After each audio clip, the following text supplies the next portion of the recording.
Hola a todos, esta noche nos despertamos temprano en un pueblo medieval, con el olor a heno húmedo, el viento frío que se cuela por las grietas de las paredes y el acogedor sonido de alguien tosiendo flemas abajo. Bienvenidos al año 1000 y pico. Da igual cuál, porque, sinceramente, en cualquier momento de este oscuro milenio, tus posibilidades de sobrevivir un solo día siguen siendo prácticamente nulas. No tienes vacunas, ni electricidad, ni wifi. Y sí, ese extraño bulto en el cuello podría ser un síntoma de la peste. Probablemente no sobrevivirías a esto. Pero no importa, es solo un cuento para dormir. Así que, antes de instalarte, tómate un momento para darle me gusta al video y suscribirte, pero solo si te gusta lo que hago. Comenta abajo desde donde lo escuchas y a qué hora es. Ahora, atenúe las luces, tal vez encienda un ventilador para obtener ese suave sonido de fondo y emprendamos juntos el viaje de esta noche. El día empieza antes del amanecer. Literalmente. Oyes una campana lejana anunciando la misa de la mañana. Aunque no sepas latín, mejor finges que lo entiendes. Al abrir los ojos, te das cuenta de que estás tumbado sobre un montón de paja húmeda, cubierto por una tela gruesa que sin duda ha tenido pulgas como residentes permanentes. El techo de madera cruje con el viento y, afuera, el sonido de gallinas peleándose con un cerdo anuncia el comienzo de otro día sin café. Ni pan. Ni dignidad. Te levantas y lo hueles. Una mezcla de humo de leña, sudor fermentado y algo muerto en el patio. Tu vecino volvió a toser. Esta vez, con un poco de sangre. Jura que fue solo porque tragó mal. Decides creerlo. O al menos fingir, porque tampoco quieres dormir en el granero con los cadáveres mañana. Las casas aquí están hechas de madera mal encajada o de arcilla seca, con ventanas cubiertas con tela. El vidrio es un lujo exclusivo de la nobleza. La luz entra débilmente, pero el frío penetra con fuerza. Carece de aislamiento térmico. Y no, nadie conoce el concepto de mitad. Sales de casa y te encuentras con una realidad medieval, barro hasta los tobillos, excrementos tirados directamente a la calle, lo cual es genial, porque olvidaste usar el cubo durante la noche, y una cola para el pozo comunitario. El silencio entre la gente no es espiritualidad, es falta de energía. Trabajar 14 horas al día a cambio de pan duro y la posibilidad de no morir de sarampión te quita algunas ganas de socializar. Y ahí está, el primer gran enemigo de tu día. No es un dragón. Es la peste bubónica. La enfermedad acecha a las aldeas como una sombra silenciosa. Llega de repente, con fiebre, ganglios linfáticos inflamados y la inevitable marcha hacia la muerte. El nombre de peste negra vendría después. Por ahora, es solo esa cosa horrible que mató a la mitad de la aldea de tu primo. Históricamente hablando, la peste bubónica devastó Europa en el siglo XIV, pero ya se habían producido brotes menores. Las ratas y sus pulgas eran los principales vectores, aunque los campesinos creían que el problema era el aire viciado. Esto llevó a medidas como usar mascarillas con flores sobre la nariz o huir al campo, lo que aceleró la propagación. ¿Caminas hacia la iglesia? No necesariamente por fe, sino porque es el centro de todo, reuniones, juicios, bodas, funerales y, a veces, la única fuente de alivio emocional en medio del caos. El sacerdote no tiene muchos conocimientos médicos, pero si toses demasiado cerca de él, podría bendecirte con agua bendita y decirte que sangres un poco, literalmente. La medicina medieval funcionaba así: si algo te pasa, el problema debe estar en la sangre. Así que, vamos a extraer un poco. Con un bisturí. Lo más aterrador. Era una práctica común, basada en los 4 humores del cuerpo. Sangre, flema, bilis amarilla y bilis negra. El equilibrio entre ellas lo era todo. Los historiadores aún debaten si este modelo fue interpretado de forma práctica por médicos populares o simplemente reproducido ciegamente a partir de textos griegos y latinos traducidos apresuradamente. Pero aún así, le das las gracias al cura y tratas de parecer saludable. El truco está en fingir que el resfriado es solo un resfriado. De camino a casa, te encuentras con una anciana encorvada que escupe al suelo. Te mira fijamente y murmura algo en un dialecto que suena a una mezcla de alemán borracho y latín mal hablado. No la entiendes, pero le devuelves el saludo. Mejor no molestar a nadie. Sobre todo porque el próximo acusado de brujería podría ser tú. Basta con una mirada de reojo, un moretón que no cicatriza o que alguien tenga envidia de tu nueva capa de lana. Estás en la clase de sociedad que quema a la gente en público para pasar el rato. Y hablando de público, cuidado al estornudar. No hay salud después del estornudo. La mayoría de la gente se queda mirándote, esperando a ver si empiezas a echar espuma por la boca o te caes al suelo. Si no, pasas la prueba. Por ahora. Ahora el sol por fin sale en el cielo, dorado, hermoso y completamente irrelevante, porque ya estás exhausto. Y aún es apenas la primera hora del día. Te sientas en los escalones de piedra de tu casa y observas cómo el pueblo despierta. Los niños corren descalzos, el herrero empieza a forjar el hierro, y un grupo de mujeres lleva fardos de paja sobre la cabeza. Un caballo pasa lentamente, tirando de una carreta con lo que parece ser otro cuerpo cubierto de tela. La vida continúa. Porque en la Edad Media, sobrevivir ya era un logro digno de celebración. Todavía intentas descifrar cómo sobreviviste a la madrugada cuando alguien te entrega un trozo de pan tan duro que podría usarse como arma. El desayuno ha llegado y te mira con desprecio. En la Edad Media, la primera comida del día era. El día no se hace con huevos revueltos, panqueques americanos ni un capuchino con leche de almendras. Aquí, se agradece si el pan tiene más trigo que aserrín. La comida se llama prandium, y para mucha gente, sobre todo los campesinos, ni siquiera existía. Comer antes del trabajo era un lujo. La mayoría se despertaba, limpiaba lo que podía, rezaba un poco e iba directo al campo o al corral. Solo a media mañana, si sobraba algo de la cena del día anterior, comía un pan con cebolla.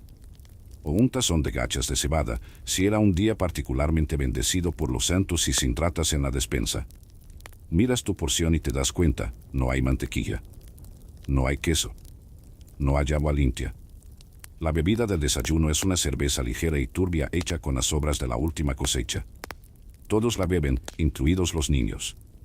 No es un capricho, el agua es básicamente un elixir de enfermedades. Hervirla. Solo si tienes tiempo, leña y la costumbre de querer vivir hasta los 40. Mientras masticas lentamente el pan que parece haber quedado en la despensa desde la última cruzada, notas las conversaciones a tu alrededor, o mejor dicho, la ausencia de ellas. Hablar temprano por la mañana no es común. La mayoría de la gente ve el amanecer como un recordatorio de que ha comenzado otro día difícil, más que como una razón para bromear o hablar del tiempo. La introspección es casi cultural. Y quizás también porque todos ahorramos energía. Literalmente. Ves a una señora mojando su pan en una taza de caldo caliente. Es básicamente agua con ajo. A veces le añaden un trozo de carne curada, más por moralidad que por sabor. El caldo se llama sopa del pobre y también se usa como almuerzo. Comer 2 veces al día es lo habitual, y 3. Bueno, solo si eres un noble o estás a punto de morir de gripe.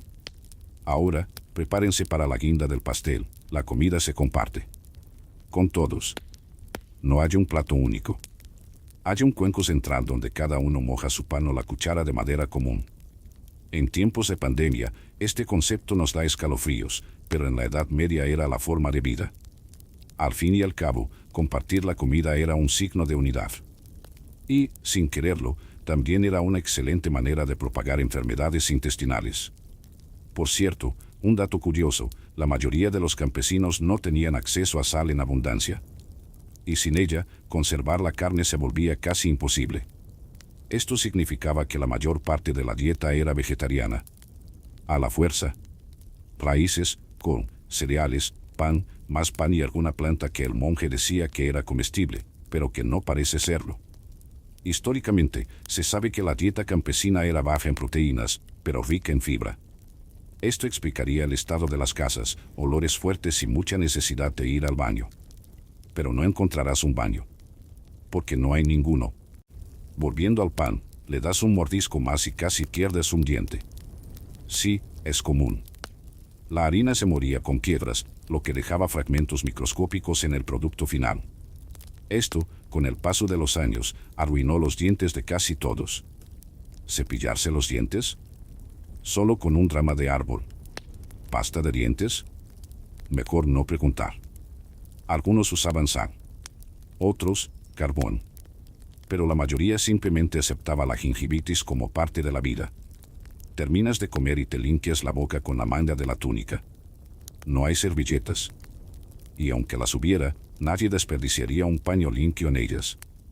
Los trapos se lavaban varias veces al mes, generalmente en el río, con ceniza y mucha esperanza. La ropa que llevas puesta, por cierto, debió de ser de otra persona. Y quizás aún la conserves en espíritu, porque el olor definitivamente no es solo tuyo. Los historiadores aún debaten si el ayuno matutino siempre fue religioso o si, en muchos casos, era simplemente una necesidad económica disfrazada de espiritualidad. Al fin y al cabo, la Iglesia tenía un enorme poder sobre la vida cotidiana y había muchas reglas sobre qué, cuándo y cómo comer. Durante la Cuaresma, por ejemplo, nada de carne. Solo pescado. Y aún así, ¿qué pasaba si no se tenía acceso al pescado? Ese es tu problema. Dios está observando. Notas que incluso la forma en que te sientas a comer es diferente. Ya no hay sillas con respaldo. Los bancos son sencillos, y mucha gente come de pie, apoyados en vallas o paredes. Comer es una tarea rápida, casi funcional. Y absolutamente nada viene con una servilleta o un mantel decorados. Ni siquiera un plato, a menudo. Se hace a mano. Una práctica que, curiosamente, empieza a encontrar práctica. O al menos inevitable. Afuera, el sonido de las campanas resuena de nuevo. El día empieza de verdad. Los nobles deben estar desayunando frutos secos, vino y pan de jengibre. ¿Y tú? Te diriges directo a los campos, con el estómago apenas convencido de que esto era, de hecho, una comida. ¿Y si crees que las próximas horas van a ser más tranquilas? Bueno, es porque aún no has visto las cosechas. Apenas tuviste tiempo de digerir el pan, que más bien parecía una teja de barro, cuando oíste la llamada del campo. Era un sonido grave y rítmico que parecía resonar desde las entrañas del pueblo, el batir de campanas, cascos, asadas y una rutina que no te daba tregua ni en sueños. Y ahí estabas, oficialmente ascendido a campesino medieval. Enhorabuena. Tu sueldo es hambre, dolor de espalda e impuestos que harían que esta hacienda pareciera compasiva. Caminas por los campos con un grupo de trabajadores. El suelo está húmedo, y cada paso arrastra el barro del camino como si el mundo intentara tragártelo. Llevas una azada de madera reforzada con hierro, y antes de que puedas preguntar qué hacer, ya estás cavando. Plantas, cosechas, deservas, repites. Todo esto antes de que el sol llegue a lo más alto del cielo. El trabajo es duro. Sin tractor, sin guantes, sin música motivadora en los auriculares. Solo tú, la tierra dura y la constante sensación de que te va a salir una hernia. Se te forman callos en los dedos antes del mediodía y tu cuerpo se queja como un tío enfermo. Un hombre de 83 años se cayó por las escaleras. No importa si es invierno o verano, si no trabajas, no comes. Y aún trabajando, comer sigue siendo una lotería. Porque una parte de la producción no es tuya. Pertenece al señor feudal. Y otra parte pertenece a la iglesia. Y otra parte pertenece al rey. Y otra parte pertenece al impuesto que recauda el impuesto. Al final, te quedas con una cesta de nabos y una bendición avergonzada de un sacerdote que también te debe pan. La estructura social es carísima. El señor del feudo vive en lo alto del castillo, y tú vives en el suelo, en el barro, con las gallinas. Dicen que te protege. Pero lo que realmente te ofrece es un conjunto de reglas, exigencias y apariciones ocasionales a caballo solo para recordarte que existes. Ah, y si por casualidad te encuentran cosechando grano fuera de la temporada autorizada. Azotes. Justo, según él. Brutal, según tu cuerpo. Pero digamos que destacas. Trabaja duro, mantén la cabeza baja y no te mueras de viruela. Podrías ganarte el derecho a cultivar un terreno para ti. Pequeño, claro. Y aún sujeto a confiscación si el hijo del señor decide que la tierra tiene una buena vista del atardecer. Históricamente, el trabajo agrícola en la Edad Media era intensivo y de muy baja productividad. Las herramientas rudimentarias, la escasa rotación de cultivos y la brutal dependencia del clima lo hacían todo inestable. Un verano seco o una helada tardía podían significar una hambruna generalizada. ¿Y tú? Sigues ahí, agachado, arrancando malas hierbas a mano, porque aún no han inventado el concepto de guante de jardinería. Miras hacia un lado y ves a una mujer trabajando con su bebé atado a su espalda. Canta suavemente, una canción que parece más una súplica por la supervivencia. Allí, todos ayudan. Los niños ahuyentan a los pájaros con ollas, los ancianos recogen piedras del suelo, y los animales forman parte del equipo, bueyes para tirar, perros para vigilar y gatos para parecer ocupados mientras observan a todos trabajar. Y ya que hablamos de ganado, aquí va una curiosidad curiosa. Existían profesiones especializadas como el urinador, alguien encargado de recolectar orina humana y animal para usarla como amoníaco en la limpieza de telas o en la producción de cuero. Así es. Podías madrugar para recolectar orina. La Edad Media tenía sus propias formas creativas de traumatizar a cualquiera. Amanece y estás empapado. No solo de sudor, sino de un cansancio que parece antiguo. Te duele el cuerpo de una forma que desafía la biología. Y justo cuando crees que estás a punto de descansar, alguien grita que el carrito está atascado. Vas a ayudar, claro. Si no por amabilidad, entonces por miedo a parecer perezoso. Y perezoso, aquí, es solo un apodo para pronto será reemplazado por alguien más desesperado. Los historiadores aún debaten si los campesinos vivían completamente oprimidos o si existía una red comunitaria de solidaridad que aliviaba su sufrimiento. Existen registros de festividades locales, celebraciones de la cosecha e incluso pequeñas libertades otorgadas por antiguos señores. Amable. Pero seamos sinceros, incluso el mejor lunes medieval conlleva dolor de espalda, ampollas en los pies y la constante posibilidad de contraer una infección mortal por un rasguño. Suena la campana de nuevo. Hora de un pequeño descanso. Te sientas bajo un árbol, la sombra es tu aire acondicionado, y comes un trozo de pan con cebolla cruda. Agua caliente de la cantimplora. Silencio. Una abeja te está dando vueltas. Ni siquiera tienes energía para ahuyentarla. Cierra los ojos un segundo y sueña con aire acondicionado, un colchón de muelles y un batido de proteína de suero después del entrenamiento. Y entonces oye a alguien gritar. Un niño se ha caído del caballo y se ha hecho daño en el brazo. Su madre corre, reza y le venda la herida con un paño sucio. ¿Llevarlo al médico? ¿A qué médico? El curandero del pueblo está exorcizando a una cabra que tose. Quizás mañana. Regresas al campo y tratas de no pensar demasiado. El día aún está lejos, y tu misión ahora es arrancar nabos hasta que el sol empiece a ponerse. Sí, los mismos nabos que comerás esta noche. Si queda alguno. Si no, luz. Si el señor feudal no decide llevárselos todos para un pequeño festín con vino agrio y caza poco hecha. Y aún después de todo esto, todavía no has terminado el día. Pero esa parte del viaje ya pasó. Respira hondo. O al menos inténtalo. ¿Pensabas que arar la tierra con la columna torcida era el colmo del sufrimiento? Pues espera a descubrir que tus creencias religiosas pueden literalmente llevarte a la hoguera. En la Edad Media, creer en el Dios equivocado era como declarar la guerra a toda la comunidad celestial. E incluso si eras devoto, aún así tenías que hacer todo de la manera correcta, es decir, de la manera que la Iglesia decía que era correcta en ese siglo exacto, en ese pueblo exacto, bajo ese mismo sacerdote de aspecto gruñón. Regresas del campo con las manos sucias, pero en lugar de descansar, la campana de la iglesia anuncia la misa vespertina. Sí, otra vez. La iglesia es la verdadera directora general de la Edad Media.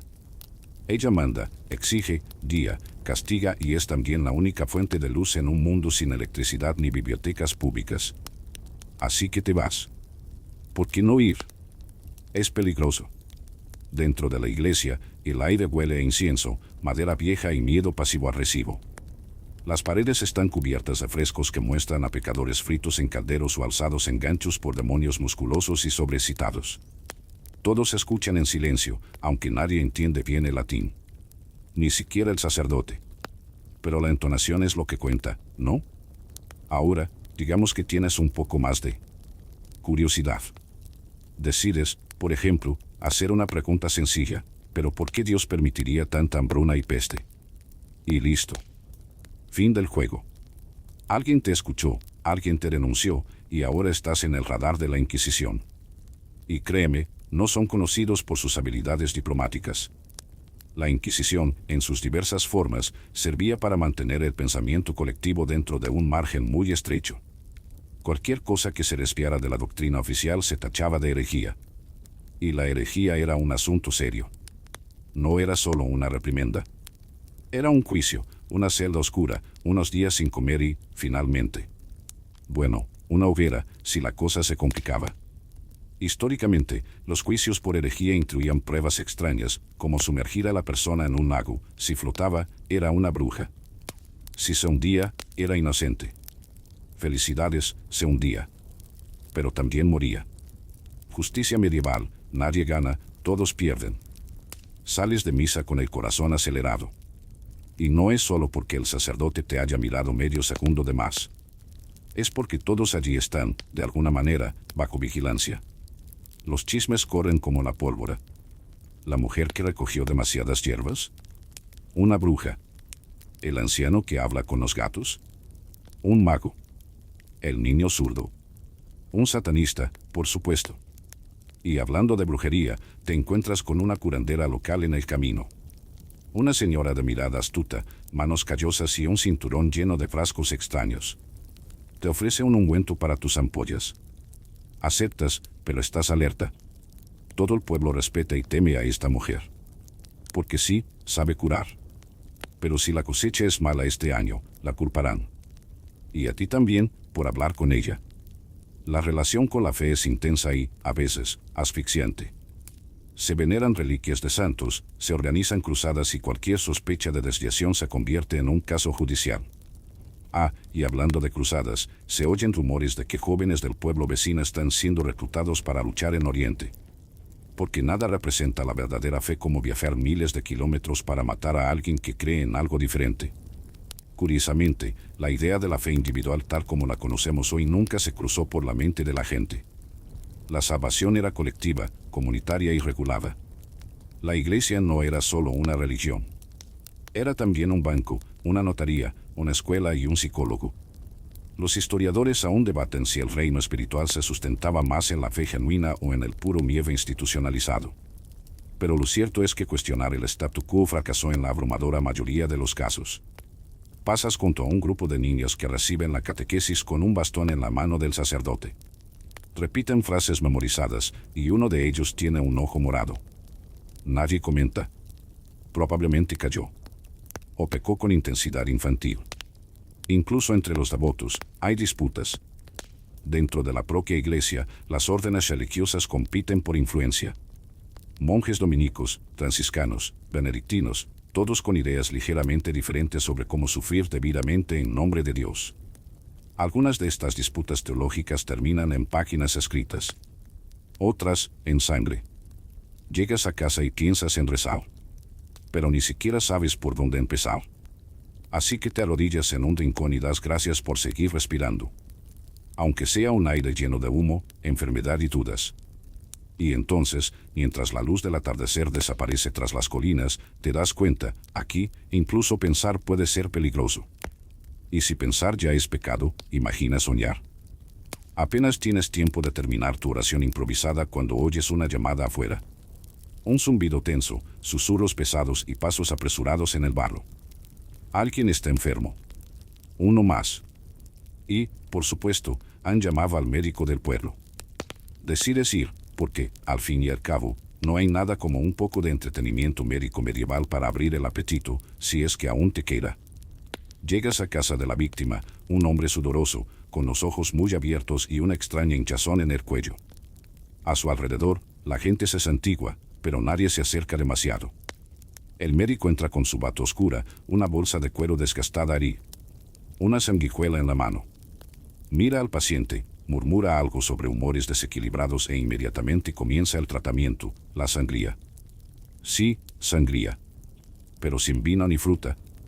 La medieval consistía en abrir una vena con un cuchillo y dejar fluir la sangre durante unos minutos, con el pretexto de que esto expulsaría el mal. En realidad, el paciente solía debilitarse. A veces me curaba por pura suerte, a veces moría al poco tiempo. Pero bueno, al menos lo intentaban, ¿no? ¿Y si el problema era más interno? Fiebre alta, vómitos, delirio. Ah, y entonces venía la combinación, sangrías, té de hierbas dudosas, purgas con laxantes naturales y, en casos más extremos, la aplicación de un ungüento hecho con estiércol de cabra, mercurio u orina virgen, si se encontraba. Sí, era prácticamente una alquimia desesperada con ingredientes sacados de una pesadilla sanitaria. ¿Crees que esto es una exageración? Bueno, Debes saber que documentos de la época describen recetas como el ungüento de grasa de jabalí con vinagre y polvo de coral, utilizado para tratar desde furúnculos hasta posesiones demoníacas. Y sí, los historiadores aún debaten si los médicos realmente creían en estos métodos o simplemente repetían tradiciones antiguas porque no había alternativa. El título de médico también era flexible. Muchos carecían de educación formal, y tampoco era un hecho que supieran leer. Otros eran monjes autodidactas con acceso a textos griegos mal traducidos. Y quienes sí estudiaban en universidades medievales aprendieron medicina de Aristóteles, Galeno e Hipócrates. El problema era que estos autores vivieron 1000 años antes y sus ideas nunca se pusieron a prueba en la práctica. ¿Diagnóstico? El médico examinaba el color de la orina al colocar el recipiente a contraluz. ¿Tratamiento? Era básicamente rezar con un bisturí. Regresas al pueblo y te encuentras con una anciana que vende hierbas. Dice que la manzanilla ayuda con el insomnio y que una infusión de raíz de valeriana ahuyenta las pesadillas. Parece inofensivo. Pero ten cuidado. Las hierbas medicinales estaban en la delgada línea entre la curación y la brujería. Dependía de quien lo viera, cuando lo viera y del humor del sacerdote ese día. Incluso los tratamientos que realmente funcionaban corrían el riesgo de ser descartados como obra del diablo. Un campesino te muestra con orgullo un amuleto que lleva colgado del cuello, un hueso tallado con símbolos. Cree que protege contra las enfermedades. Otro dice que dormir con una rana disecada debajo de la almohada cura los dolores de cabeza. Y, por absurdo que parezca, estas prácticas solían funcionar como un placebo. O eran lo que quedaba cuando todo lo demás fallaba. Y entonces se presencia una consulta más espiritual. Una mujer es llevada al sacerdote porque se ríe demasiado. Así es. Ríe a ratos, habla sola, llora mucho, tiene fiebre sin motivo alguno. Cualquiera de estos síntomas podría ser indicio de posesión demoníaca. ¿El tratamiento? Confesión, flagelación o exorcismo. A veces, las tres cosas. Intentas disimular tu sorpresa. Después de todo, reírse aquí podría ser peligroso. Ahora, sobre las cirugías, no quieres una. Pero a veces no hay otra opción. Un guerrero herido en batalla, un granjero que perdió parte de un dedo por una guadaña, terminan en manos del cirujano barbero. Sí, el mismo que corta el pelo. También saca muelas, abre forúnculos, cose heridas y, si se atreve, incluso intenta amputaciones. Sin anestesia. Como mucho, un buen trago de vino y un trapo para morder. La tasa de supervivencia, digamos que era baja. Los instrumentos son de metal, pero rara vez están limpios. Un bisturí con restos de una cirugía previa. Común. Sepsis. Casi garantizada. Y si sobrevivías al corte, aún sufrirías infecciones, gangrena y fiebres que nadie sabía cómo tratar. El concepto de lavarse las manos antes de tocar a un paciente solo empezaría a surgir muchos siglos después. Regresas a tu cabaña, intentando no pensar demasiado en todo. Pero es difícil. El vecino que ayer estaba bien ahora está pálido, y el niño de al lado no ha parado de toser en todo el día. Te das cuenta de que vivir aquí es como jugar constantemente a la ruleta rusa con tu cuerpo. Para dormir, buscas consuelo. Preparas una mezcla de hierbas secas que te enseñó el curandero. La tomas en silencio. Quizás funcione. Quizás sea veneno. ¿Quién sabe? En la Edad Media, la línea entre la curación y el castigo era más delgada que la paja de tu colchón. Y luego te acuestas, respiras profundamente y esperas despertar sin hinchazón, sin delirio, o con un médico usando sanguijuelas junto a tu cama. Te despiertas en mitad de la noche con picazón en la nariz. La picazón se transforma en estornudo, el estornudo en desesperación, y la desesperación en un pensamiento inevitable: apestas. Y no es el hedor de un día caluroso y sudoroso, sino un aroma consistente, profundo y medieval. ¿Y lo más raro? Todos a tu alrededor también apestan. A nadie le importa. De hecho, nadie lo nota. Bienvenidos a la Edad Media, donde la higiene personal era más una cuestión de fe que de práctica. ¿Bañarse? Solo si tienes suerte, tiempo, acceso a un río y no presentas ninguna enfermedad visible. Porque, sorprendentemente, mucha gente creía que lavarse demasiado podía abrir los poros del alma y dejaba entrar las enfermedades. Así es, el agua podía considerarse un riesgo. Como si el jabón tuviera al diablo en el bolsillo. Te levantas de tu cama de paja, das 3 palmadas a la ropa para quitar lo que esté viviendo allí y vas a buscar algo para lavar. El cubo de agua del pozo está ahí, un poco turbia. Te lavas la cara, te frotas las manos y te secas las axilas. Eso es todo, un baño completo. Eso, por cierto, es más higiene de la que la mayoría de la gente hace en una semana. Si lo haces 2 veces por semana, serás la Beyoncé de tu pueblo. En la ciudad incluso había baños públicos, baños turcos, un legado del Imperio Romano, donde hombres y mujeres, en horarios distintos, podían lavarse y socializar. Pero entonces llegó la peste, y con ella, el miedo al agua compartida. Los baños cerraron. No porque alguien hubiera inventado la dermatología preventiva, sino porque se creía que atraían miasmas. Y los miasmas, por supuesto, eran los villanos invisibles antes de que se inventara la palabra bacteria. Curiosamente, los nobles se bañaban con más frecuencia. Pero eran baños privados en tinas de madera, llenos de hierbas aromáticas, pétalos de rosa y sirvientes restregándose con paños suaves. Casi como un balneario medieval. Excepto, claro, que las aguas residuales aún corrían al aire libre. Así que el olor de la nobleza era un poco más fragante, pero nada agradable. Te encuentras con un aldeano que parece haber desarrollado un nuevo tipo de costra en su piel. Se jacta de no haberse duchado desde el último eclipse. Y jura que nunca ha estado enfermo. Quizás sea cierto. O quizás sea solo una pésima coincidencia. Lo cierto es que el olor corporal era tan común que se convirtió en un criterio de estatus. ¿Usar perfume? Solo la élite. El resto convive con el olor a sudor, humo, animales y desesperación.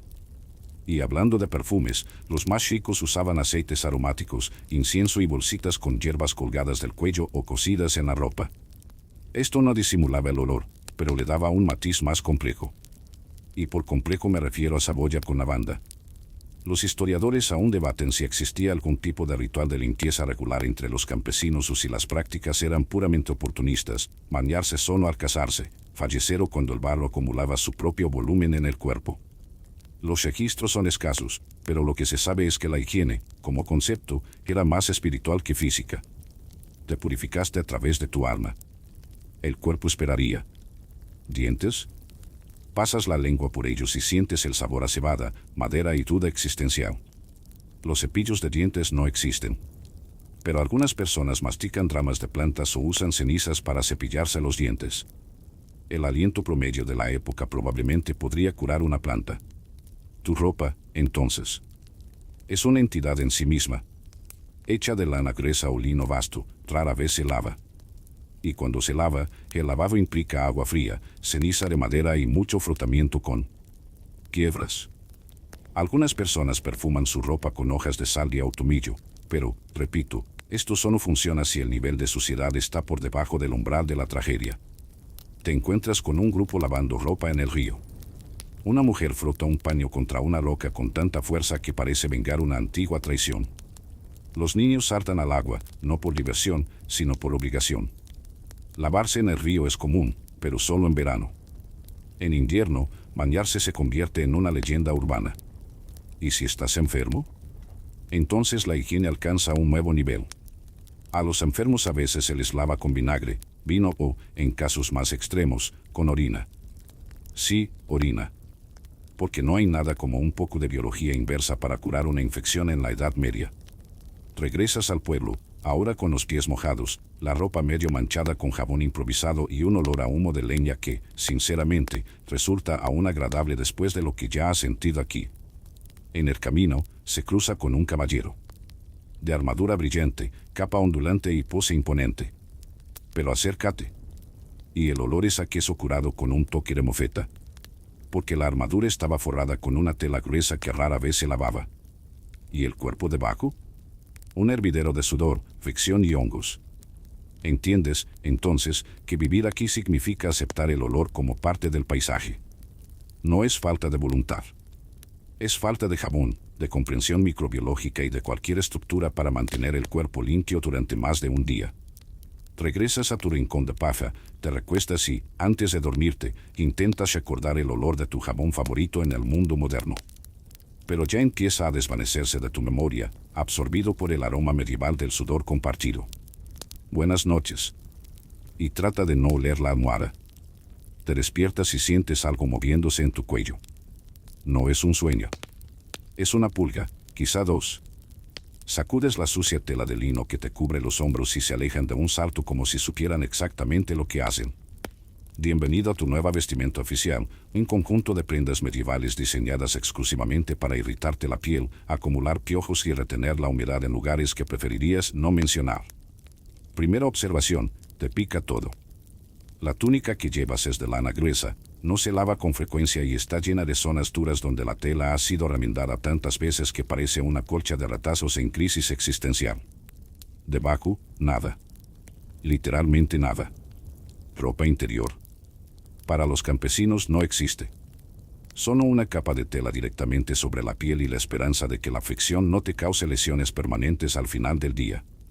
Caminas por el pueblo intentando arreglarte el cuello que te pica, y notas que todos a tu alrededor son exactamente como tú, incómodos, pero resignados.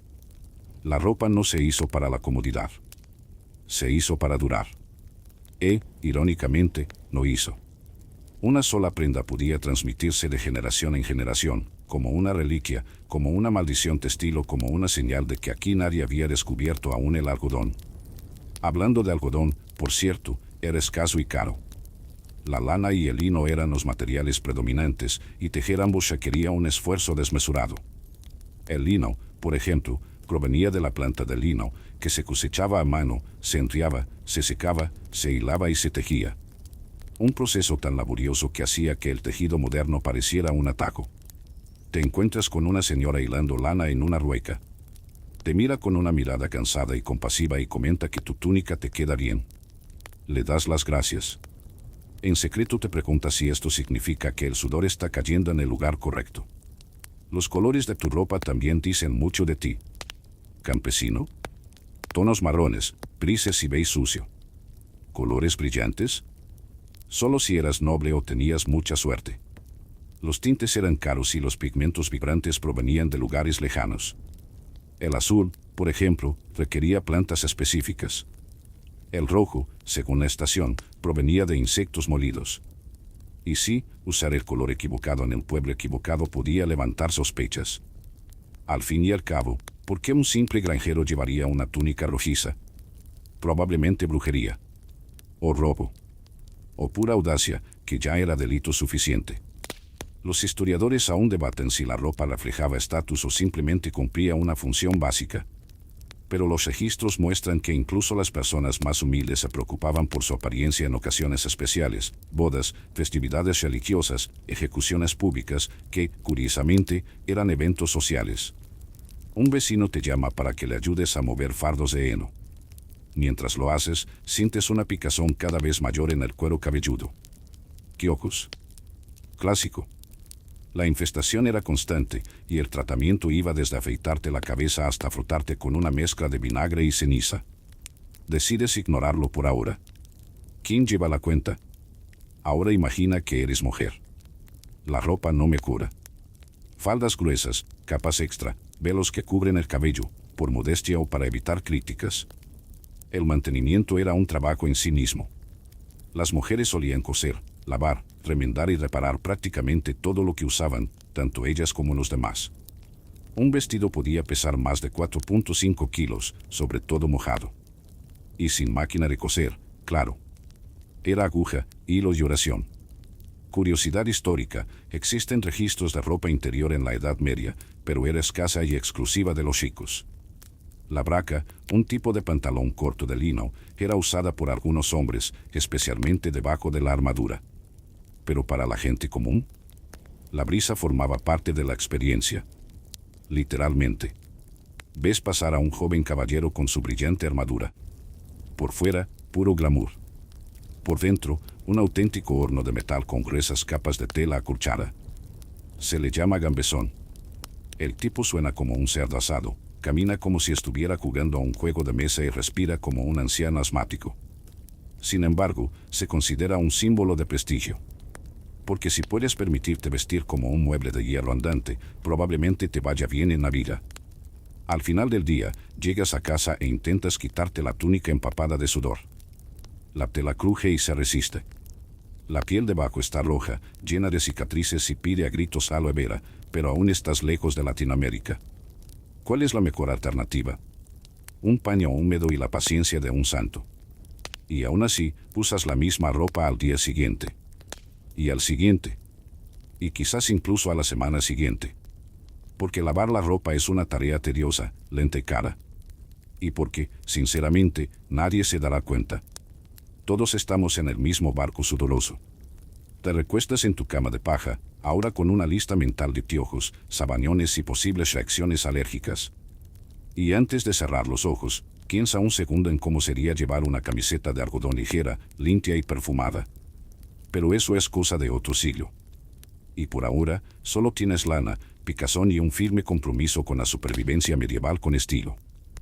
Te despiertas en mitad de la noche, otra vez. No por el frío ni por las pulgas esta vez, sino por un olor.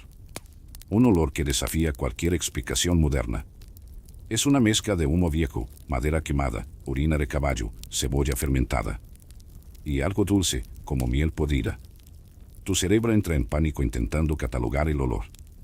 Pero entonces te acuerdas, estás viviendo en la Edad Media. Y sí, apestas. Pero el mundo también. La Edad Media era un festival constante de olores. Salir a tomar aire fresco.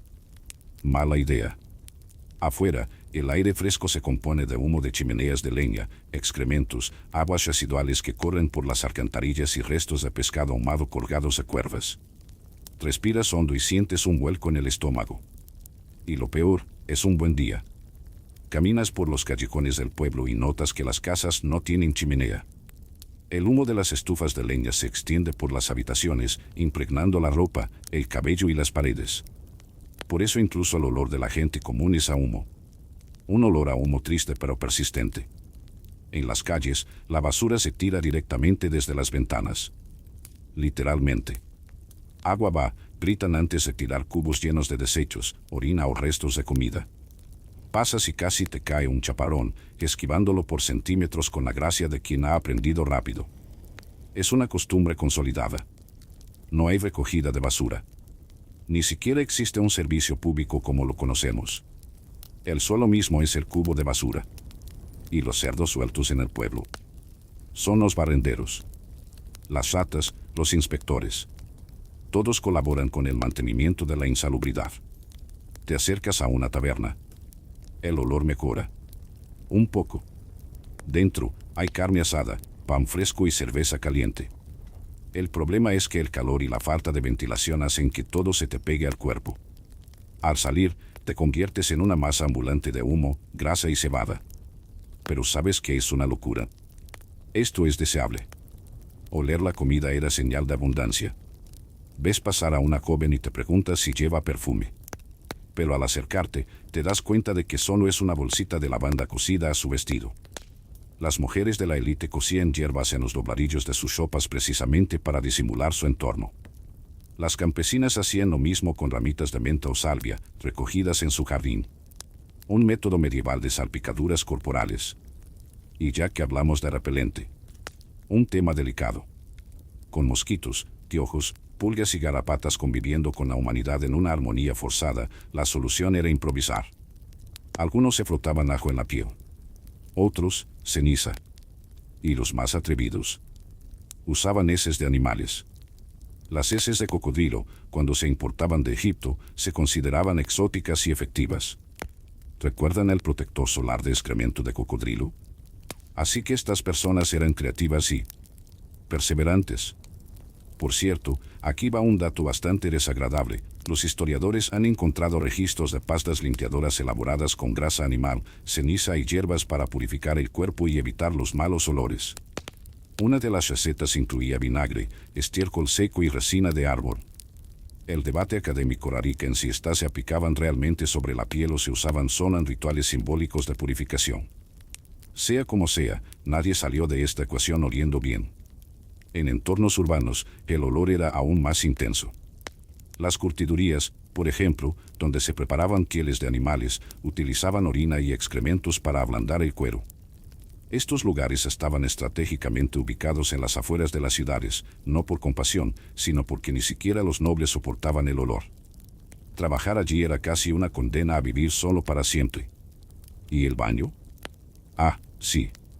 Con suerte, encontrarás una letrina comunitaria. Un agujero rodeado de tablones de madera, con moscas que parecen tener sus propios planes de dominación. Lo más común, sin embargo, es tener el cubo en casa. Y cuando está lleno, alguien lo tira a la calle, preferiblemente lejos de su puerta. Preferiblemente. Caminas a casa pasando por un establo, donde caballos, gallinas y cabras comparten espacio con heno húmedo y más excrementos. Los niños juegan cerca, con el olfato ya adaptado. ¿Y tú? Bueno, tu nariz aún me entiende porque se siente como si estuviera en una sopa viviente.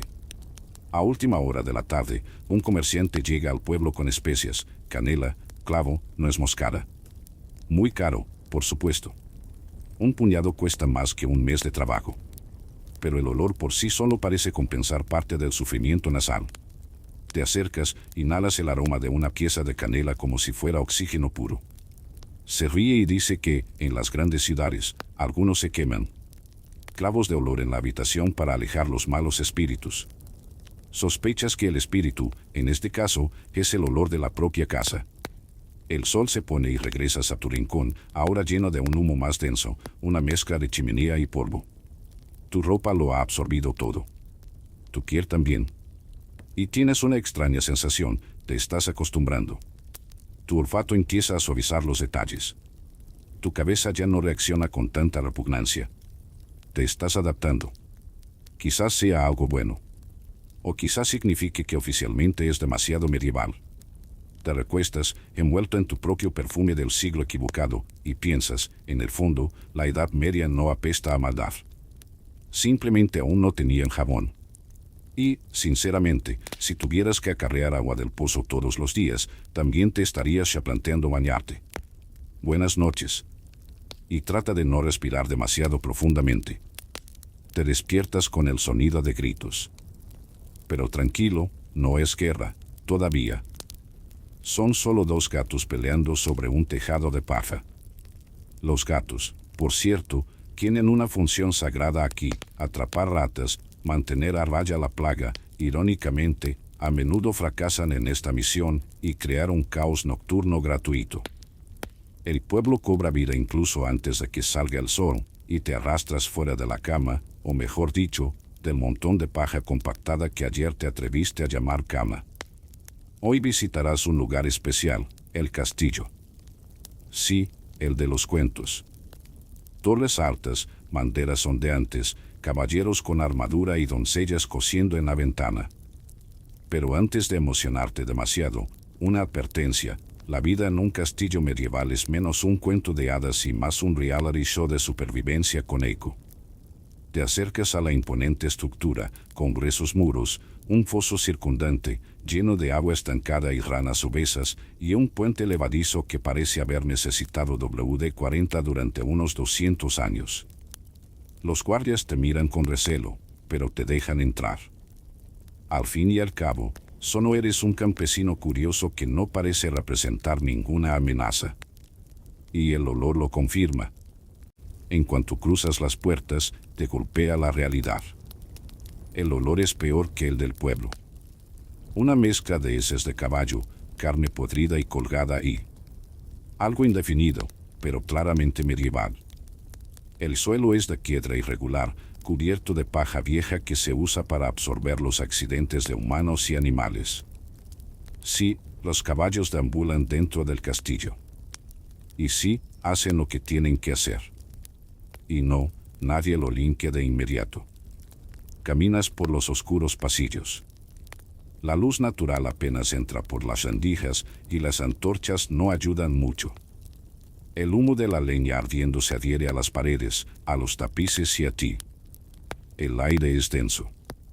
La humedad sube por las piedras, volviéndolo todo un poco resbaladizo, un poco melancólico. En el gran salón, la nobleza despierta lentamente. Los señores y las damas duermen en camas con dosel, rodeados de gruesas cortinas que no solo brindan privacidad, sino que también mantienen el calor. ¿El problema? Estas cortinas también ahuyentan piojos, pulgas y todo tipo de pequeñas pesadillas biológicas.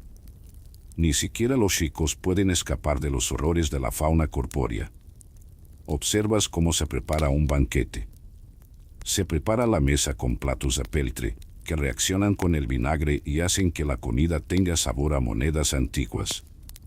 La comida es grasosa, pesada y demasiado condimentada, no por refinamiento, sino para disimular que parte está demasiado cocida. Carne de jabalí, aves de caza, pasteles hechos con todo lo que camina, vuela o se arrastra. Mientras observa al castellano beber su vino, diluido con agua para no parecer borracho antes del mediodía, entra un sirviente con una palangana. Hora de la higiene. Se moja las yemas de los dedos, se frota los ojos y listo, está bañado.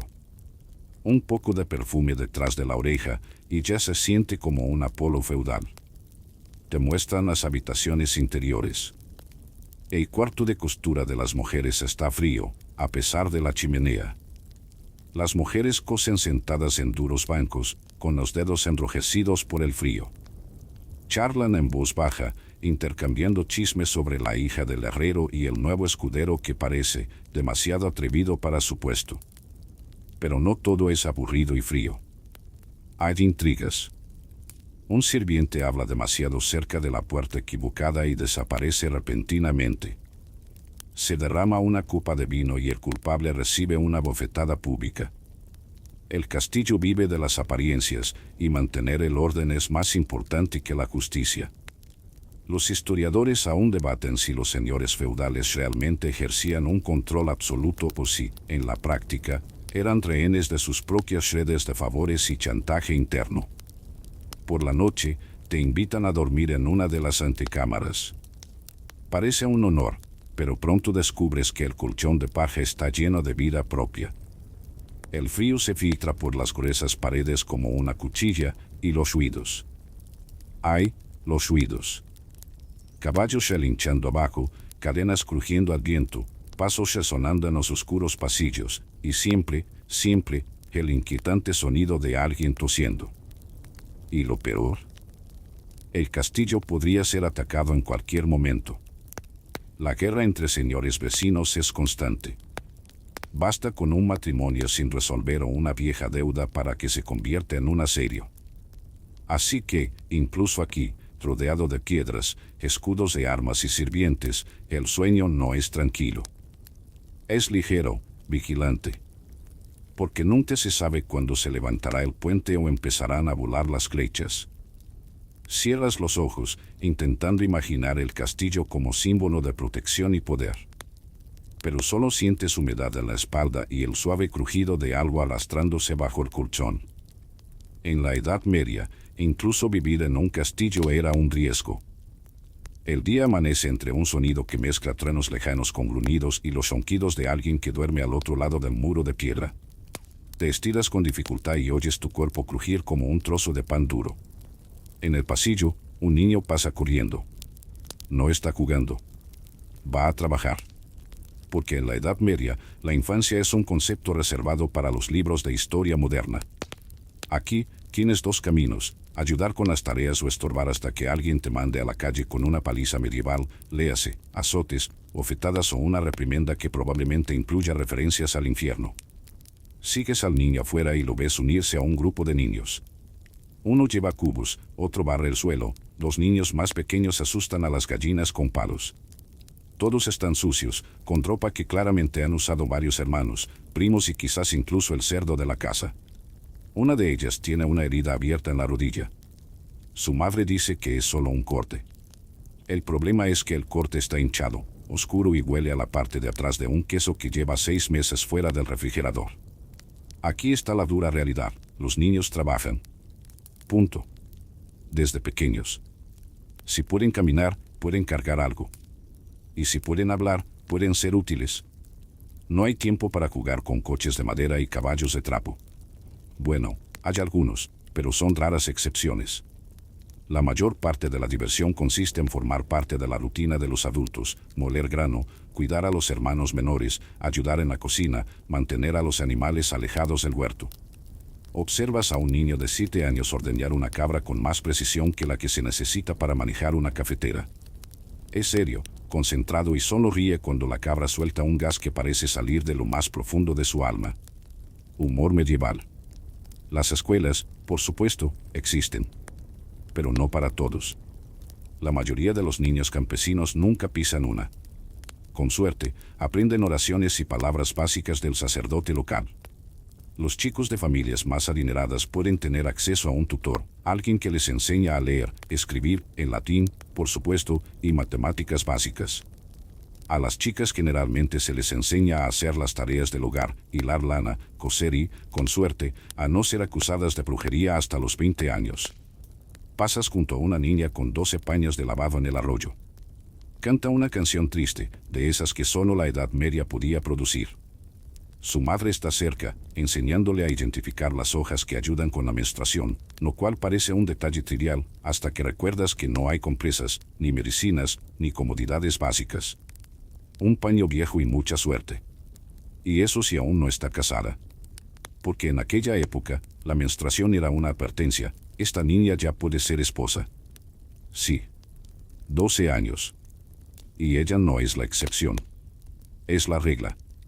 De hecho, hablando de supervivencia, estadísticamente, la mitad de los niños medievales morían antes de cumplir 5 años. Infecciones, desnutrición, accidentes domésticos, enfermedades respiratorias, brotes de peste. La lista es larga. Un simple corte podía infectarse y convertirse en tétanos. Y si aparecía fiebre, el tratamiento era té de hierbas y oración. Si eso no funcionaba, solo quedaba aceptar que era voluntad divina. Ves a un grupo de niños intentando encender una fogata con piedras. Uno tiene los dedos quemados.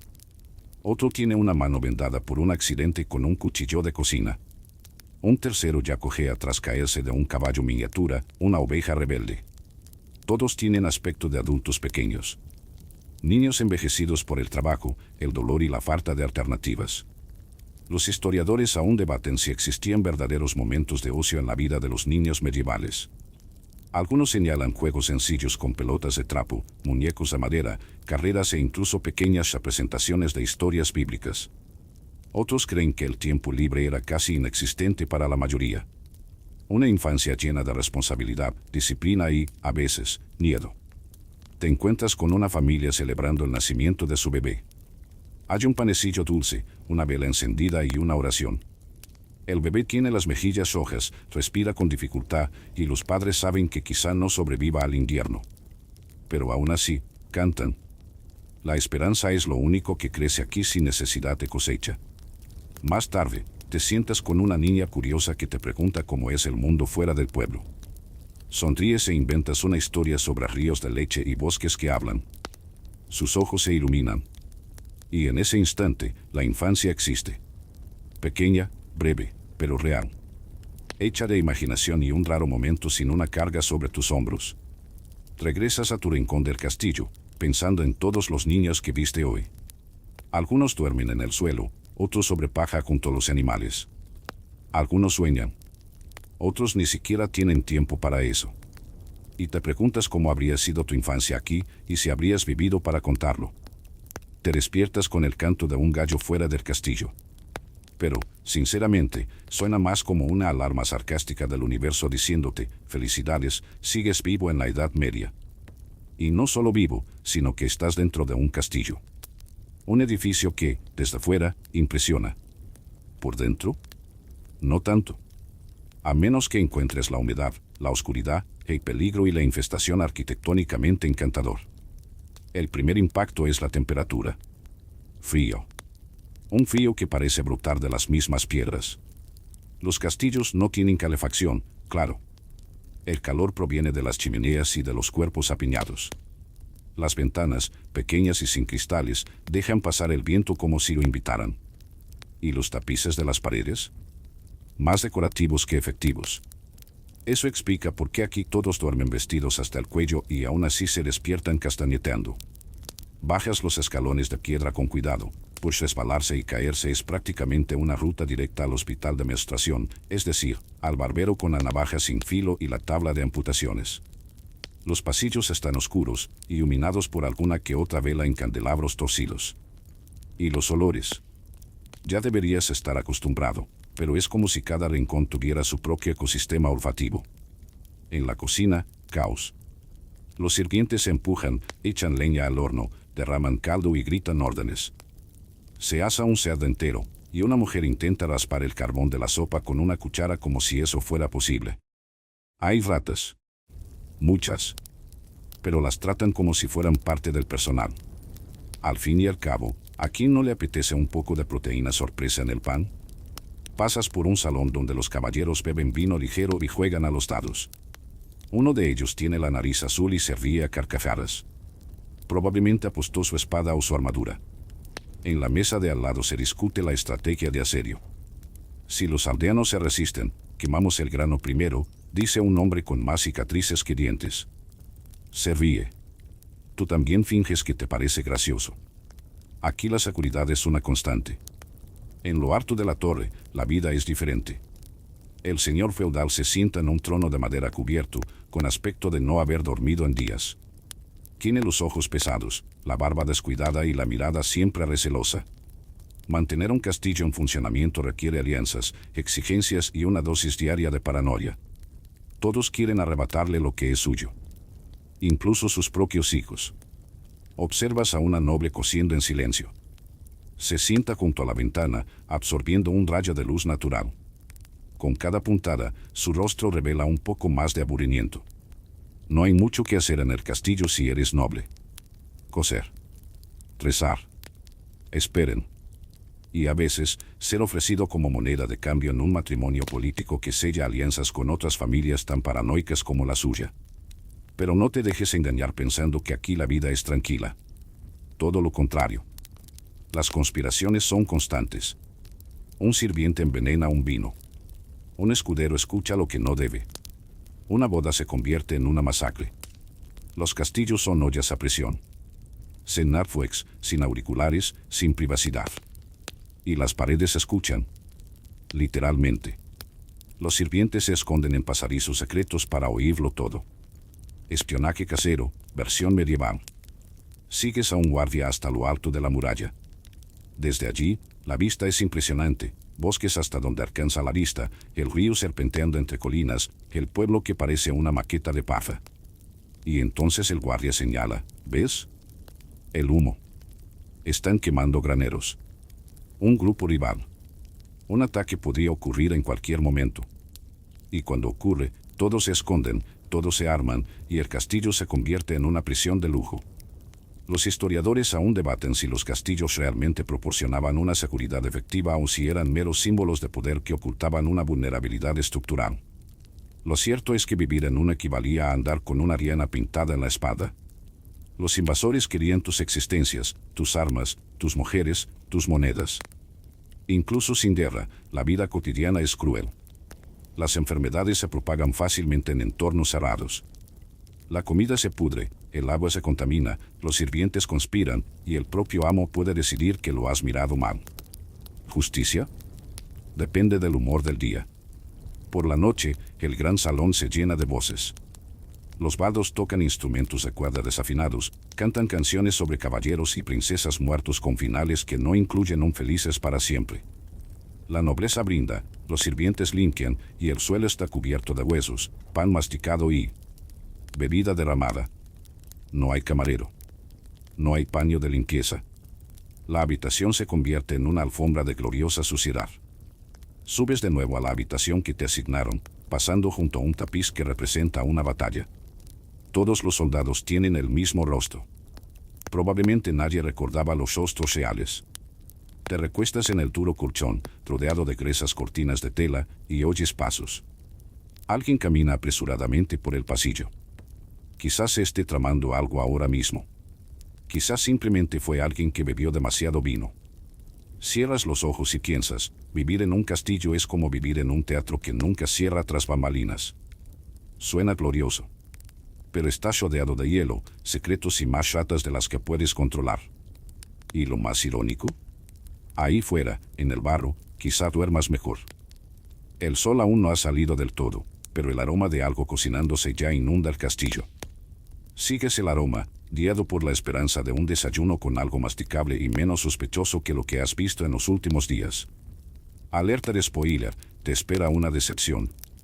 Porque comer en la Edad Media no es solo una necesidad, sino un desafío logístico, espiritual y, a menudo, intestinal. Entras a la cocina con los sirvientes, donde los calderos sirven sobre las llamas y el vapor transforma la habitación en un simulador de sauna medieval de Saboya. El desayuno es sencillo, si es que existe. La mayoría de las calorías del día provienen del almuerzo y la cena, o de un refrigerio a mitad del trabajo. Lo que te ofrecen ahora es un tazón de avena, pan duro y una jarra de cerveza floja. Así es, cerveza para desayunar. No porque la gente sea bohemia, sino porque el agua puede matar. Muerdes el pan con cuidado, intentando evitar romperte un diente. La harina mal cernida, molida en muelas de piedra, lleva pequeñas astillas que, con el tiempo, desgastan los dientes. Y te das cuenta, aquí nadie tiene una sonrisa blanca y comercial. Las bocas medievales son un caos de agujeros, manchas y, ocasionalmente, dientes torcidos que parecen pedir ayuda en latín. La dieta básica de la mayoría de la gente consiste en pan, gachas, verduras hervidas y, con suerte, un poco de queso curado o simplemente olvidado. Carne. Solo en días festivos. O si eres noble. O, con cierta ironía, si un animal muere por causas naturales y alguien decide que todavía está bien. En tiempos de escasez, incluso animales algo cuestionables están en el menú. Escuchas a un sirviente decir que hoy el amo va a ofrecer un banquete. ¿Razón? Nadie lo sabe. Quizás una alianza. Quizás una disculpa disfrazada de cordero asado. Lo importante es que habrá comida. Mucha. Y probablemente más para impresionar que para alimentar. Te asignan a ayudar en la cocina. Empiezas lavando raíces. Luego cortas cebollas. Muchas. Te arde el ojo como si hubieras confesado un pecado grave. Pronto te piden que ayudes a cargar un jabalí que cazaron ayer. El olor no es ideal. Pero no importa. Estará cubierto de especias. Y esto es una constante, la comida de la nobleza está muy condimentada no por gusto, sino por la necesidad de ocultar el sabor original, que a menudo ya está un poco rancio. Llega la hora del banquete. En el salón principal, largas mesas se cubren con manteles bordados, que solo se lavarán en el próximo eclipse. Se sirven sillas robustas, velas encendidas, jarras de vino y platos de madera o peltre, según el estatus. Llegan los primeros platos, pasteles de carne, verduras rellenas, panes ornamentales, aves con plumas aún en las puntas de las alas como decoración. Aparece un exótico manjar, el cisne. Exacto. Cisne asado. Porque nada representa la riqueza como comer un ave elegante y completamente indigesta. Tú, por supuesto, no comes nada. Tu lugar está atrás, mirando.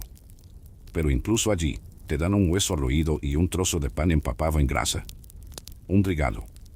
Un privilegio. Un riesgo calculado de diarrea. Hay reglas para comer. La etiqueta exige partir el pan, nunca morderlo directamente. Comer con 3 dedos, no con 5. Nunca chuparse los dedos. Usar el cuchillo con la mano derecha. Con la izquierda. Todavía se considera incorrecto, y no es solo por superstición. ¿Recuerdas que no hay papel higiénico? Entonces. Y hablando de eso, ves a un noble salir del salón, escoltado hasta la letrina del castillo, un agujero vertical con una vista panorámica del foso. Allí, una tabla, un viento cortante y una ramita, o paja, o tela usada. El olor se eleva con orgullo. Y lo entiendes, incluso con todo el lujo de la comida, el final del camino siempre es el mismo. Los historiadores señalan que, contrariamente a la creencia popular, la comida medieval podía ser variada y creativa, pero ese era el privilegio de los ricos. La mayoría de la gente comía lo mismo todos los días, sopa aguada, pan duro, gachas de avena. Si querías cambiar el menú, necesitabas un milagro o una vaca muy generosa. Ah, y había reglas religiosas. Muchas. Cuaresma, Adviento, Viernes. Días en que la carne estaba prohibida. El pescado era la alternativa, pero quienes vivían lejos de la costa a menudo recurrían a soluciones creativas, castores. Sí, castores. La iglesia los consideraba peces. Porque vivían en el agua. Así que, técnicamente, contaban. Regresas a la cocina, donde los restos se arrojan a una zanja. Huesos, fruta podrida, pan machacado, vísceras. El humo de la chimenea lo mezcla todo en un perfume único, esencia de abundancia decadente. Las moscas lo agradecen. Al final del día, te toca un tazón de caldo aguado con trozos de nabo. Está caliente. No sabe a nada, pero te calienta el estómago. Y en la Edad Media, eso era algo por lo que estar agradecido. Te acuestas con el estómago lleno para soñar. Quizás con pizza. Quizás con sushi. Quizás con una comida que no incluya la frase creo que todavía está buena. Deberías estar acostumbrado a la idea de que la Edad Media es incómoda en todos los sentidos. Pero entonces llega el momento de entretenimiento. Por fin, un respiro de las tareas interminables, las infecciones, los olores desagradables. Incluso te emocionas hasta que descubres que es exactamente lo que se considera divertido aquí. El pueblo bulle. La gente se reúne en el centro de la plaza con una energía que casi recuerda a una fiesta. Risas, murmullos, niños saltando, vendedores ambulantes aprovechando la afluencia para ofrecer manzanas secas, pan dulce y un líquido misterioso en vasijas de cerámica. Preguntas qué pasa y recibes una respuesta casual: hoy estoy aquí. Ah, claro. Ha llegado el circo medieval. Te quedas en medio de la multitud, intentando decidir si estás impactado o simplemente con cierta curiosidad. Se ha montado un escenario improvisado con tablones de madera. Encima, un hombre está atado, con una expresión entre el miedo y la resignación. Dicen que robó un pollo. O que habló mal del señor feudal. O que se burló de un monje. Las versiones cambian según corran los chismes, pero al final es el mismo. La ejecución se lleva a cabo mediante un ritual. El sacerdote lee un salmo, la multitud murmura oraciones, el verdugo, sin máscara de cine, solo un tipo sudoroso con expresión cansada, tira de la cuerda. Y ahí lo tienen. Gritos. Aullidos. Aplausos. Algunos llevan a sus hijos pequeños a verlo, como si los llevaran a un teatro de marionetas. Una señora incluso vende amuletos que dicen absorber el último aliento del condenado. Sí, medieval con un toque de capitalismo místico. Retrocedes un poco, sintiéndote mal. Pero notas que nadie más parece preocupado. De hecho, están emocionados. El evento del día ha roto la rutina. El aburrimiento ha sido superado por un breve momento de espectáculo humano. Después, aparecen otros espectáculos. Llegan músicos con instrumentos de cuerda y flautas. Empiezan a interpretar baladas sobre batallas pasadas, héroes que mataron dragones, quizás lagartos exagerados en las historias, y doncellas que esperaron 30 años por un amor que murió de lepra. El público se emociona. Los niños bailan. Alguien suelta un cerdo en medio del círculo y se convierte en la atracción principal de la noche durante 10 minutos. Entonces llegan los acróbatas. Un grupo de jóvenes con trajes coloridos empieza a hacer piruetas, a balancear objetos y a escupir fuego con un líquido inflamable que huele a desesperación y vinagre. La multitud aplaude. Tú también, hasta que el fuego casi alcanza una carpa de tela. ¿La reacción del público? Risas. Si se prende fuego, es más divertido. Pero no todo el entretenimiento es tan animado. En ocasiones, el espectáculo se convierte en un juicio público. La gente es puesta en la picota, atada por el cuello y los brazos en una plaza abierta, mientras los demás se burlan, tiran restos de comida o simplemente miran con esa mirada satisfecha de quien agradece no haber sido el castigado esta vez. Presencias uno de estos juicios. Una mujer está acusada de... Bueno, no está claro. Lo que se sabe es que es viuda, tiene un gato negro y ha sido vista caminando sola por la noche. 3 señales de brujería, al parecer. El juez, léase, el señor local con poca paciencia, decreta una noche en el cepo y un baño de vergüenza, que significa ser arrojada a agua helada con las manos atadas. Si flotas, eres una bruja. Si te hundes, eres inocente. Un juego sin ganadores. Los historiadores aún debaten si estos eventos tenían como objetivo el control social o si, de hecho, eran una válvula de escape para una población oprimida. Lo cierto es que el entretenimiento medieval no era pasivo. Implicaba gritos, sudor, el sudor ajeno y una preocupante cantidad de exposición corporal involuntaria. En los días más tranquilos, el ocio se volvía más ligero, contar historias alrededor de la fogata, cantar canciones populares y jugar a los dados con reglas que cambiaban en cada ronda. Algunos jugaban a una versión rudimentaria del fútbol, pateando una vejiga de cerdo inflada entre dos puntos del pueblo, sin equipos definidos ni prácticamente reglas. Quien se rompiera menos huesos ganaba.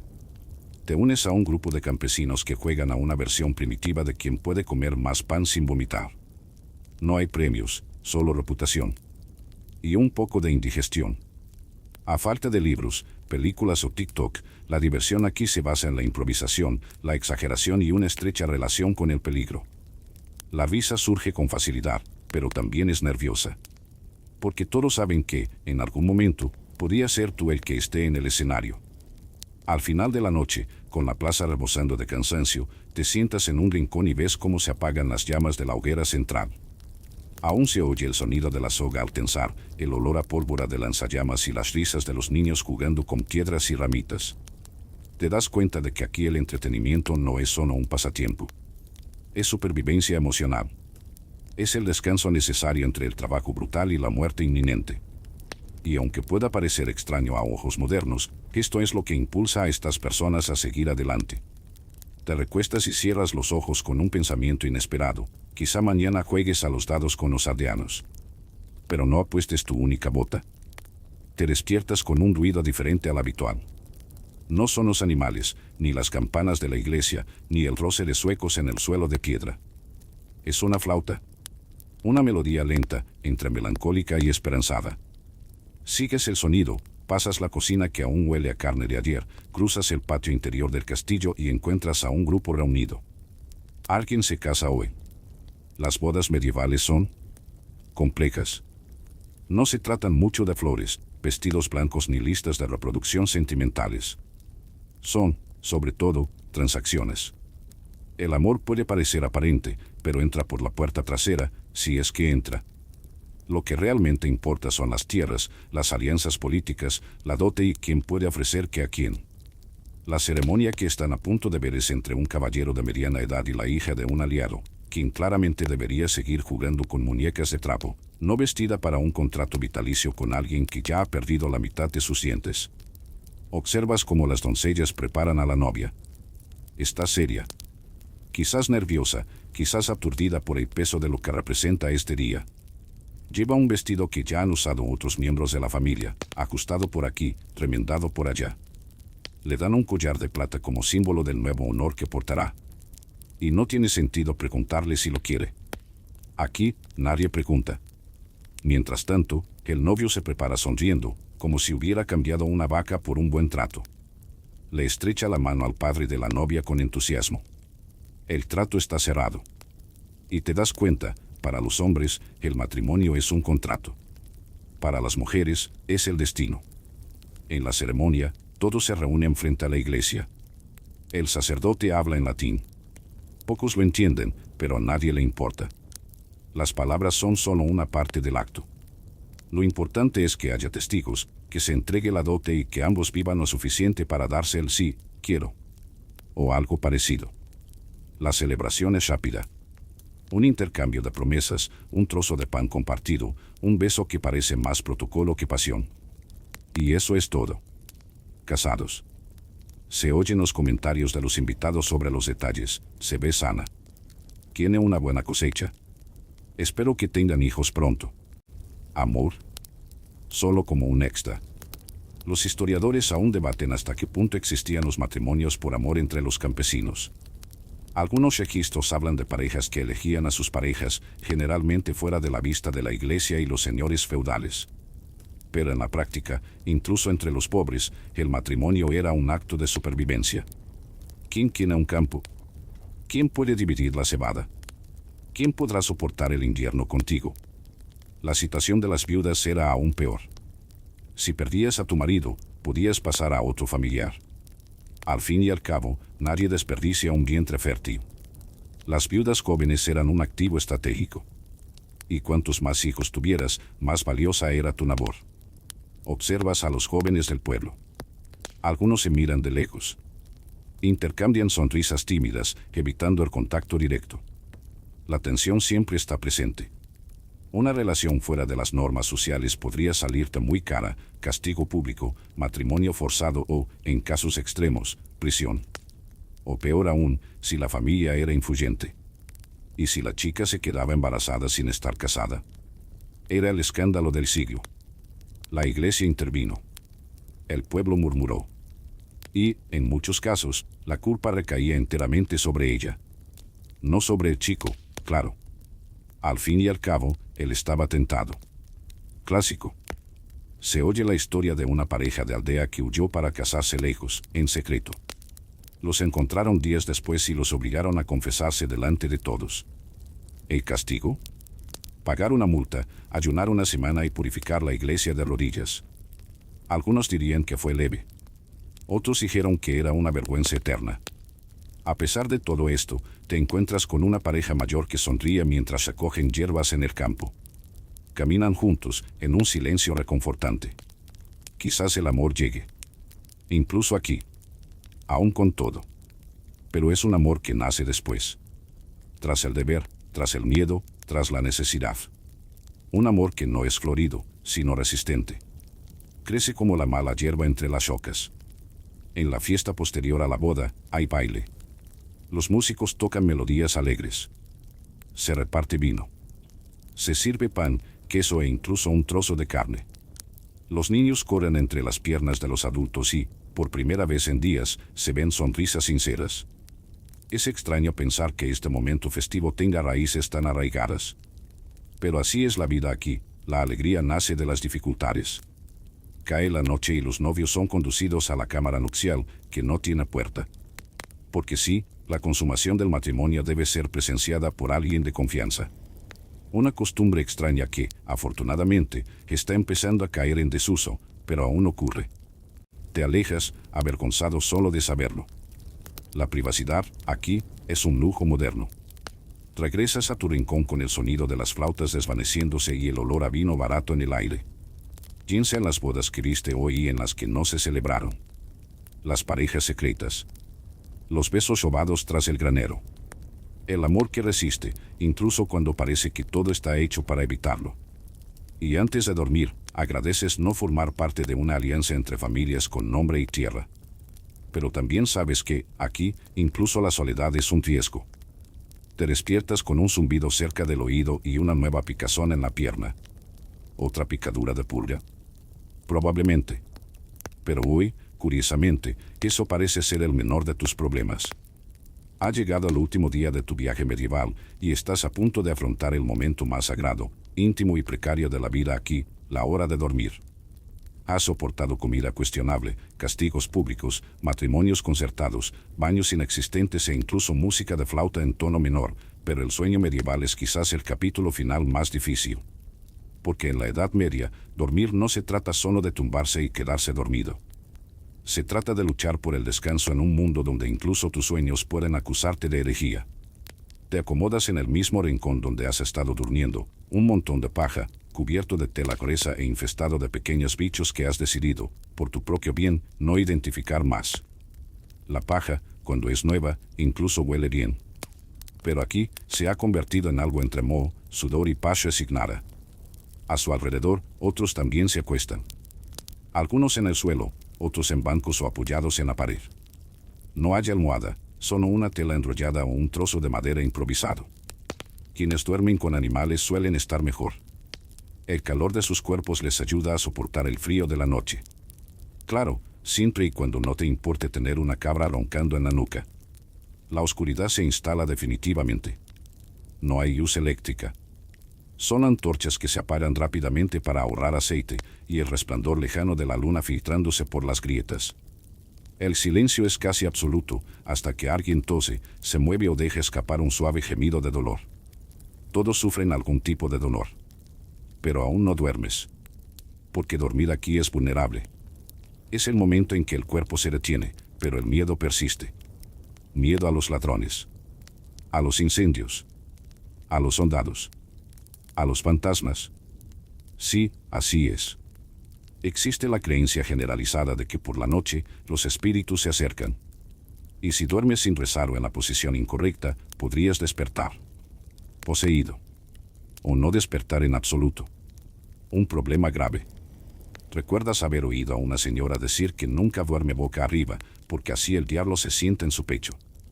Otra recomendó poner un diente de ajo debajo de la almohada.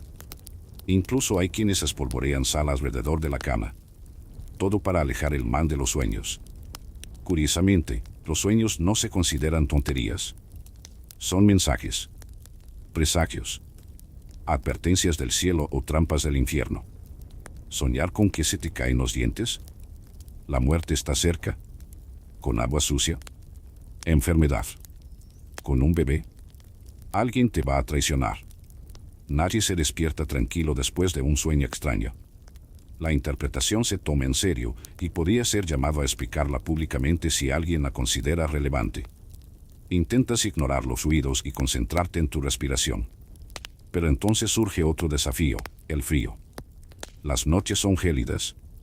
La humedad sube de las piedras del suelo y se te mete en los huesos. Las mantas son finas, la ropa pesada y húmeda, y las ventanas, aunque pequeñas, dejan entrar suficiente viento como para hacerte ondear el bigote, si lo tienes. Y aún así, te quedas dormido. A ratos. Porque aquí el sueño se divide. La primera parte dura hasta la medianoche. Después, mucha gente se despierta. Para rezar, velar o atender sus necesidades fisiológicas con la menor dignidad posible, léase, el cubo. Este periodo entre sueños era común, llamado primer y segundo sueño. Solo entonces llega la segunda fase, hasta el amanecer. Los historiadores aún debaten si esta división del sueño era natural o estaba condicionada por el estilo de vida y la falta de luz artificial. Pero muchos relatos de la época mencionan esta pausa nocturna como parte de la rutina. La gente se despertaba, conversaba, reflexionaba y rezaba. A veces incluso visitaban a los vecinos. Una siesta nocturna social. Te despiertas en plena noche con las rodillas doloridas. Te pones de lado, intentando encontrar una posición donde la paja no te presione ninguna vértebra importante. Oyes el viento fuera, seguido de un relincho y algo cayendo en algún lugar de la cocina. Nada grave. Probablemente un gato. O un ladrón. Pero ¿quién va a revisar? Decides que no vale la pena el riesgo y vuelves a cerrar los ojos. Cerca del amanecer, el pueblo empieza a dar señales de vida. Alguien reaviva el fuego. Una mujer susurra una oración. Un bebé llora. Y tú, con los ojos pesados y el cuerpo cansado, comprendes que otra noche ha pasado. Sobreviviste. Dormiste, medio encorvado, medio alerta, pero dormiste. Y aunque este no fuera el sueño de tus sueños, fue el sueño posible. Un sueño que, entre la suciedad, el miedo y la incertidumbre, sigue siendo algo preciado. Un sueño que sustenta generaciones. Que almacena energía para otro día difícil. Y que, sobre todo, te recuerda que incluso en tiempos difíciles, cerrar los ojos unas horas es, en sí mismo, un acto de resistencia. Respiras hondo. La luz del día llega tenue, como si también estuviera cansada. Y te preparas para otro día donde incluso soñar puede ser peligroso. Ahora, todo está en silencio. El pueblo vuelve a dormir. El castillo yace bajo un frío manto de niebla. Las antorchas están apagadas, los pasillos vacíos, el campo cubierto de rocío. Por fin te recuestas en paz, no en un colchón de paja, sino en el recuerdo de todo lo que has visto, sentido y sobrevivido. Cada dolor de espalda. Cada susto nocturno. Cada bocado de pan duro. Todo se desvanece ahora, como la niebla que desaparece con el sol naciente. La Edad Media pudo haber sido brutal, pero también estaba viva. Llena de ritmos propios, creencias intensas y pequeños momentos de humanidad en medio del caos. El viento afuera sopla suavemente, como un susurro ancestral que ha atravesado los siglos. Lo oyes, pero no respondes. Simplemente respiras más hondo. Los sueños, si llegan, pueden traer imágenes de tapices ondeando, de campos dorados bajo el sol, de voces antiguas cantando a la luz de las velas. Pero ahora, el viaje termina. No con gloria ni con grandes revelaciones, sino con ese buen cansancio, propio de quien ha superado lo imposible. Y duerme en paz. Cierra los ojos. Olvídate del olor a heno, del ruido de botas en el pasillo, del peso de la ropa de lana. Ahora solo estás tú, tu respiración tranquila y la certeza de que el mundo moderno, con todos sus problemas, Tiene colchones mucho mejores. Buenas noches. Fin del guión. Dulces sueños.